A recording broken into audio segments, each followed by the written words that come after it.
All right, welcome back to a brand new video of the Targeted Individual Program, Targeted Individual Experience. Yeah, the New York Predator Department. Pam got in before Pam came in the house. Again, I always can tell because they start with the siren. As soon as that key goes in that door, they start using their sirens. And then Pam came in,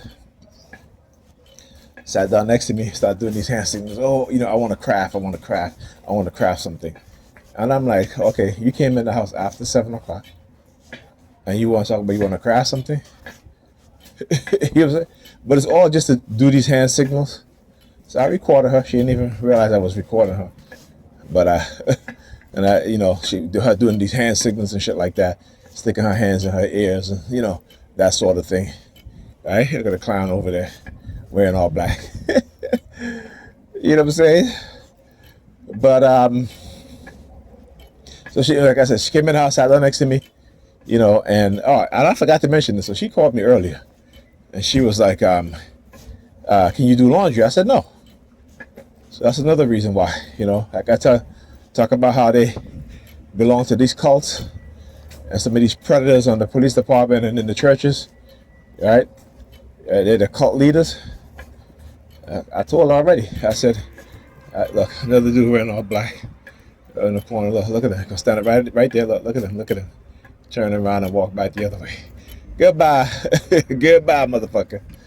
But anyhow, so I told her the other night, I said, whatever form of coercive control you think that you got, you trying to use against me, it ain't gonna work. It never worked. Okay? And the more you try to do these things, is the more I'm gonna push back. Alright? Because this is what they have to resort to. Okay, this is what they have to resort to.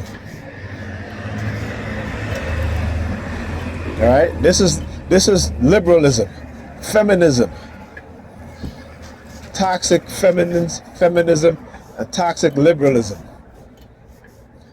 So my brothers, the reason why our women don't listen to us, and the reason why they think that they have some kind of power over black men, is because they are being conditioned to believe so. They have been manipulated, weaponized against us,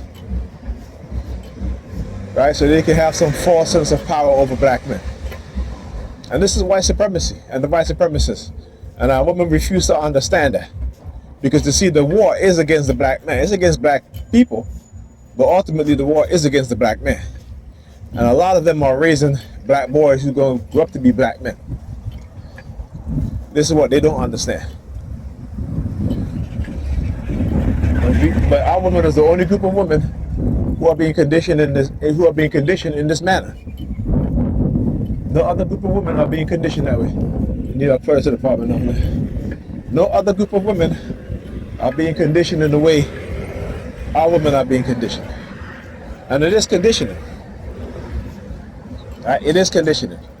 It's manipulation, it's using psychological operations, covert, cognitive warfare against us. And so we don't quite see the hands, the invisible hands that are engaging in these things. But like I said, I can. And they don't like it. I said, I spent a decade and a half studying what it is that they're doing.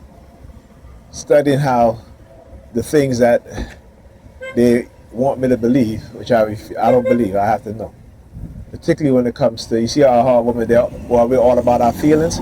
The reason why we're all about our feelings, again, is because they understand that women are highly susceptible to certain things and are very emotional, and that boys raised in a household where there's no fathers in the house will be just as emotional as the girls. They understand that. So young black men today are more about their feelings than before. Okay? Because there was a time when we used to say, listen, I understand what you're talking about. Now it's like, oh man, I feel what you're saying. Yeah, you know what I'm saying? It's like the language changed because of the psychological manipulation, of the emotional manipulation. So it goes hand in hand. You got to understand how these things operate. They cannot do one without the other.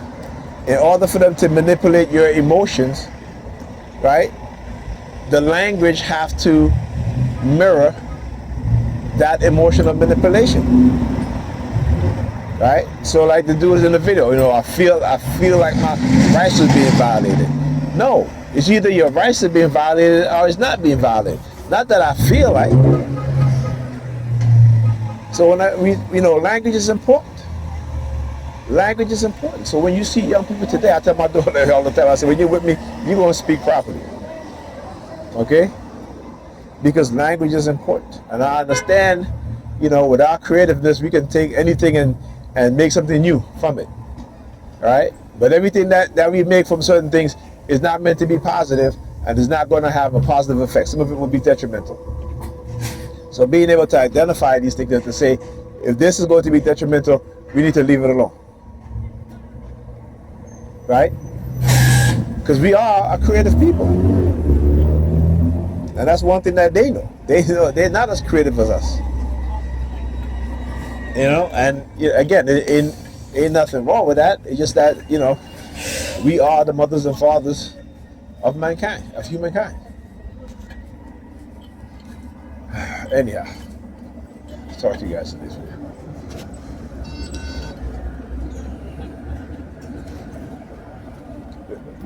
Here we go again.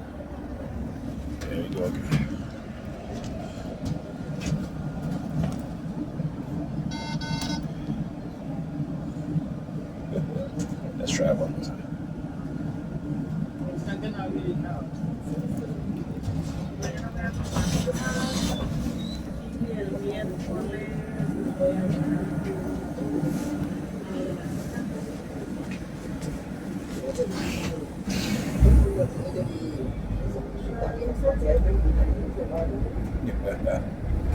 I talk about color warfare, right?